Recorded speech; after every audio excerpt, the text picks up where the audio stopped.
Hello guys! Welcome back to my channel. Today, i-share ulit ni Ate Apple kung paano at mabilis ang paraan para mawala ang inyong peklat. Ito pong tinutukoy kong peklat ay old scars or new scars. Pero bago ko po simulan, gusto ko munang i-share at ituro ang technique sa inyo para hindi po magpeklat. Halimbawa po, kayo po ay nagluto. Kasi po ako, yung pinakabago kong peklat, yung nagluto po ako na natalabsikan ng mantika. Kung kayo po ay nag-alala, kasi ganun po tayo mag-aalala po tayo, baka yun ay mangitim, pumangit. Dapat po, gawin nyo po muna, patuyuin nyo po muna siya, siguro 1 week nyo po siyang wag gagalawin. Hanggat tingin nyo po parang sariwa pa, wag nyo po siyang gagamutin, wag nyo po siyang lalagyan ng pangpawala po ng peklat. Kasi po guys, kapag pinangunahan nyo po siya, sariwa pa, nilagyan nyo po siya ng pampatanggal ng peklat, instead po na pumuti po siya, mangingitim po yung peklat guys. Kaya kailangan patuyuin po muna natin siya para mawala po agad yung peklat pag po nilagyan po natin ng pampatanggal ng peklat. Wag nyo po muna siyang lalagyan hanggat sariwa pa po yung sugat kasi instead po na siya po ay pumuti at mawala. Hindi po mawawala ang peklat, yung po ay mangingitim po ng sobra, mangingitim po. Mahihirapan po tayong tanggalin ang peklat pag po ganun. Kaya guys, sisimulan ko na, hindi na ako magpapaligoy-ligoy pa.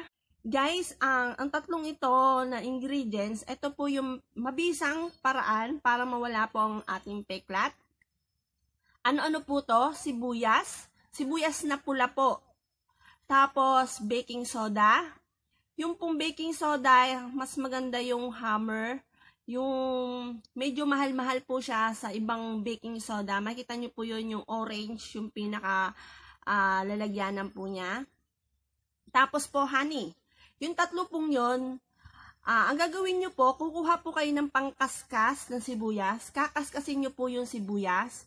Siguro, kung isang ganyan pong kalaki yung sibuyas, mga 1/4 po nun, kaskasin nyo po siya doon sa kaskasan. Tapos po, lagyan nyo po siya ng isang kutsarang honey, isang kutsarang baking soda, tapos i-mix nyo po siya.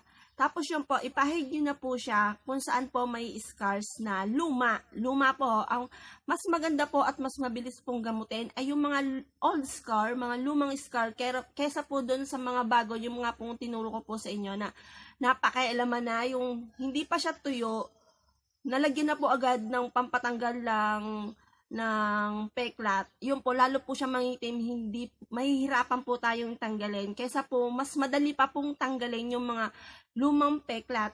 Pero po guys, ang sa peklat po, ang nawawala lang talaga, doon sa tinuturo ko po sa inyo, ay yung kulay na itim-itim, batik-batik. Pero kasi po, pag po ang peklat ay lumalim na, yung pinaka-uka po nun, yung lalim, hindi po yun matatanggal. Ang matatanggal lamang po yung pinaka-brown. Yung pinaka-brown lang po, yung batik-batik, yun lang po matatanggal. Pero pag po ang peklat ay nauka, hindi na po yun matatanggal.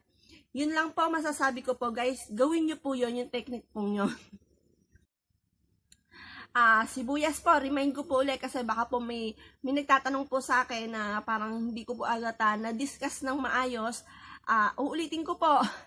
Baka sabi naman po nyo paulit-ulit, pasensya na po kayo sa akin. Gusto ko lang pong i-share at makatulong po sa inyo. Sibuyas po, yung sibuyas po, kung ganyan lamang po siyang kalaki, ay 1/4 lamang po nun. Kaskasin nyo po, di ba may kaskasan po tayo. Halimbawa po sa cheese, ayun po, pangkaskas po yun. Kaskasin lang po natin, 1/4 lang po ng sibuyas. Tapos, 1 tablespoon po ng baking soda and 1 tablespoon ng honey. Yun po, i-mix nyo lamang po siya. Everyday nyo po siyang gagawin. 5 minutes po, araw-araw. Kung halimbawang nasa bahay lang naman po kayo, day off, or wala po kayong ginagawa, mas maganda po kasi kinakarir natin or may kakayahan po tayong magbabad kasi nasa bahay lang naman po tayo. Babaran po natin siya para hindi po kumalat. Lagyan po natin ng leggings at payo ko rin po. Halimbawa po, hindi naman tayo lalabas o mag-leggings na lang po lagi muna tayo sa bahay para pag gusto po nating pumorma, kuminis na tayo, makakapag-short po tayo sa labas. Tapos ma-amaze sila kasi super puti at mamula-mula ang kutis natin. Ayun lamang po guys, sana nakatulong po ako sa inyo. Thank you po sa pag-subscribe and watch ng video ko po. In case po na may katanungan kayo, mag-comment lamang po kayo sa akin. Negative, positive, sasagutin ko po kayo. Welcome po kayo sa akin. Salamat po sa panonood.